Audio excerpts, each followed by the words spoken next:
घर में गूंजती हुई वो आवाज, छन छन छन, हॉरर स्टोरी। यह बात उन दिनों की है जब मैं 9वीं कक्षा में पढ़ता था। तब मेरी उम्र 14 साल थी। कुछ समय में अपनी फैमिली के साथ रहता था। मेरी फैमिली में मम्मी पापा और मेरी छोटी बहन भी थी।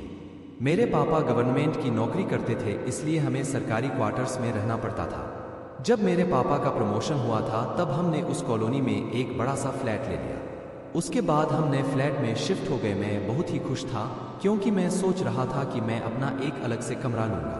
पता नहीं क्यों जिस दिन से हम उस घर में रहने के लिए गए थे तब से मुझे उस घर में अजीबोगरीब बेचैनी महसूस हो रही थी। उस घर में मुझे देर से सोने की आदत थी क्योंकि हमारा टीवी चैनल वाला हर रात को एक नई फिल्म दिखाता था और मेरे मम्मी पापा और बहन दूसरे कमरे में जल्द सो जाते थे। शुरू में तो सब कुछ ठीक था, लेकिन अचानक मुझे एक रात को जब मैं अपने बेड पर बैठकर मूवी देख रहा था तो अचानक मुझे रूम के बाहर से किसी की आवाज़ सुनाई दी। मुझे लगा कि मम्मी यहाँ पानी पीने के लिए उठी होगी। मैंने ध्यान नहीं दिया, लेकिन मैंने टीवी का आवाज़ थोड़ा धीमा कर दिया। लेकिन 4 से 5 मिनट के बाद फिर से वही आवाज़ आने लगी। वह आवाज़ किसी औरत के चलने पर उसके पायल की आवाज़ आती हो, जैसे कि छन छन छन। बिल्कुल ऐसे ही आवाज़ आ रही थी।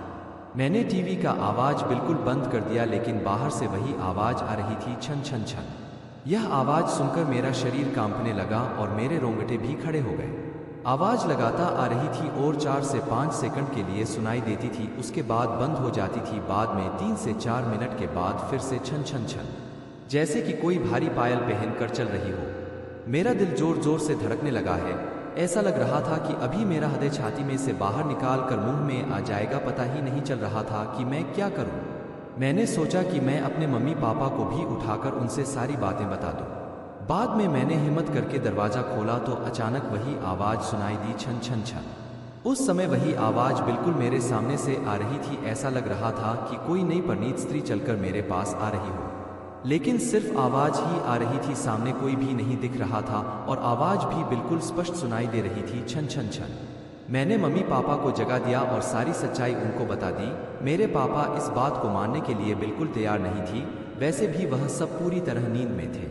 किसी ने मेरी बात पर ध्यान नहीं दिया। बाद में मैं अपनी मम्मी पापा के साथ उनके कमरे में सो गया। ऐसे ही 3 से 4 दिन निकलने के बाद एक रात को फिर से वही आवाज़ सुनाई दी, छन छन छन। बाद में मुझे उस आवाज़ की आदत पड़ गई। आवाज़ आने का कोई भी समय नक्की नहीं था। कभी कभी वह आज 10 बजे या फिर 10:30 बजे भी आती थी, परंतु एक बात तो पक्की थी कि वह आवाज़ सिर्फ मुझे ही सुनाई दे रही थी और दूसरे किसी को भी नहीं। कभी कभी मैं वह आवाज़ मुझे बहुत ही डर जाता था, लेकिन हमारी कमी कभी भी कुछ भी खराब नहीं होना था। 8 से 9 महीने बाद हमें एक नया फ्लैट मिल गया और हम वहाँ पर शिफ्ट हो गए। उसी फ्लैट में हमारी जगह पर जो नए लोग रहने के लिए आए थे वह हमारे जान पहचान के लोग थे। उनका बेटा मेरा बहुत अच्छा दोस्त था और उनका फैमिली काफ़ी बड़ा था। एक दिन वह अंकल हमारे घर पर आए और हमसे पूछा कि क्या आपको कभी कभी कोई आवाज़ सुनाई दे रही थी। बस यही बात सुनकर मुझे पूरा यकीन हो गया था कि वह कोई मेरा वहम नहीं था। उस अंकल के पूरे परिवार ने वही आवाज़ सुनी थी। आखिर में मेरे मम्मी पापा को यकीन हो गया कि मैं झूठ नहीं बोल रहा था। बाद में उन लोगों ने घर में पूजा पाठ करवाया। हमने यह बात जानने की कोशिश की थी कि उस घर में आखिर हुआ क्या था। तब जाकर पता चला कि उस घर में एक नहीं बल्कि 6 आत्माएं रह रही हैं। उस बात को 14 वर्ष हो गए और अब मैं बड़ा हो गया।